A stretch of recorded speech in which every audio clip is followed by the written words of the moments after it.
السلام علیکم دوستو، welcome to my channel horror stories with Asad. امید کرتا ہوں کہ آپ سب خیریت سے ہوں گے اور جہاں بھی ہوں گے خوش ہوں گے۔ اللہ تعالیٰ آپ کو ایسے خوش آباد رکھے اور زندگی میں کبھی کسی کا محتاج نہ کرے۔ آئیے بنا وقت ضائع کیے شروع کرتے ہیں آج کی اسٹوری۔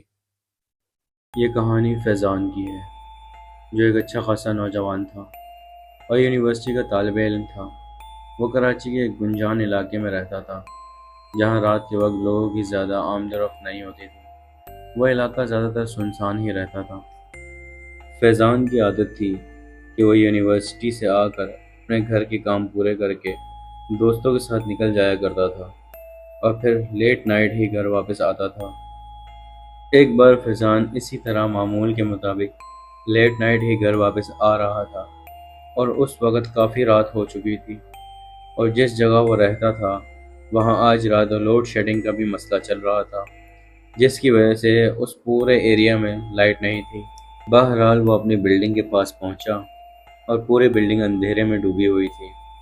اس نے اپنے موبائل کی فلیش لائٹ جلائی اور سیڑھیاں چڑھنے لگا۔ ابھی وہ تیسرے فلور سے چوتھے فلور پر پہنچا ہی تھا کہ اس نے دیکھا کہ کوئی شخص چوتھے فلور سے نیچے آ رہا ہے۔ پہلے تو اس نے سوچا کہ آج سے پہلے تو کبھی اس کے ساتھ ایسا اتفاق نہیں گزرا کہ اتنی رات کو کوئی اپنے فلیٹ سے نکلا ہو، مگر تبھی اس نے سوچا شاید کوئی ایمرجنسی ہوگی کسی کو۔ فیضان نے سوچا شاید یہ اس کے ساتھ فلیٹ والے پڑوسی ہیں، تو وہ جیسے ہی اس کے پاس پہنچا تو اس کے پیروں سے زمین نکل گئی۔ وہ شخص قد میں قدرے لمبا اور چوڑا تھا اور اس نے کالے کلر کا لباس پہنا ہوا تھا اور اس کا جسم بہت زیادہ سفید تھا۔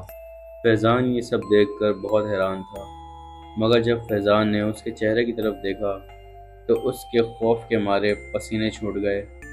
اس شخص کا سر ہی نہیں تھا اور اس نے اپنا ہی سر بالوں سے اپنے الٹے ہاتھ میں پکڑا ہوا تھا، اور سیدھے ہاتھ میں اس کے پاس خاصا بڑا خنجر تھا۔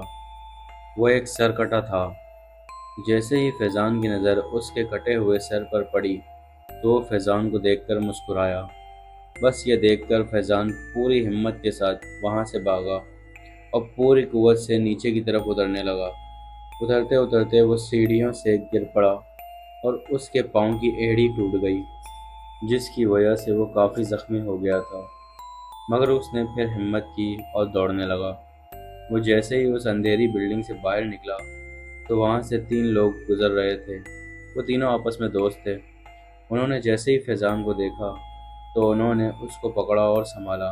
فیضان اس قدر ڈرا ہوا تھا کہ اس کے منہ سے آواز تک نہیں نکل رہی تھی۔ فیضان نے جیسے ہی تھوڑا ہوش سنبھالا تو اس نے ان لوگوں کو سارا معاملہ بتایا۔ تو ان 3 دوستوں نے فیضان کے ساتھ اس بلڈنگ میں جانے کا فیصلہ کیا۔ وہ چاروں اس بلڈنگ میں گئے اور پورے 6 فلور تک پہنچے تو ان چاروں کو اس بلڈنگ میں کوئی بھی نہیں دکھا۔ فیضان نے ان کو بتایا کہ وہ اسی بلڈنگ میں تھا، مگر اب وہ پوری بلڈنگ خالی تھی اور اندھیرے میں ڈوبی ہوئی تھی۔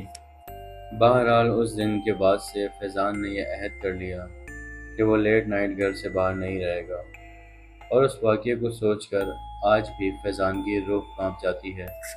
امید کرتا ہوں دوستو یہ سٹوری آپ کو پسند آئی ہوگی۔ اسے لائک، سبسکرائب اور شیئر کرنا نہ بھولیں۔ اگر آپ کے ساتھ بھی کوئی ایسے واقعات گزرے ہیں تو میرے ڈسکرپشن میں ایک ای میل موجود ہے، آپ اس پر مجھے اپنی ہارر سٹوریز سینڈ کر سکتے ہیں۔ میں نیکسٹ ویڈیو میں آپ کی ہارر سٹوریز کو نیریٹ کر دوں گا۔ میری طرف سے سب کو اللہ حافظ۔ انشاءاللہ ملتے ہیں نیکسٹ ویڈیو میں۔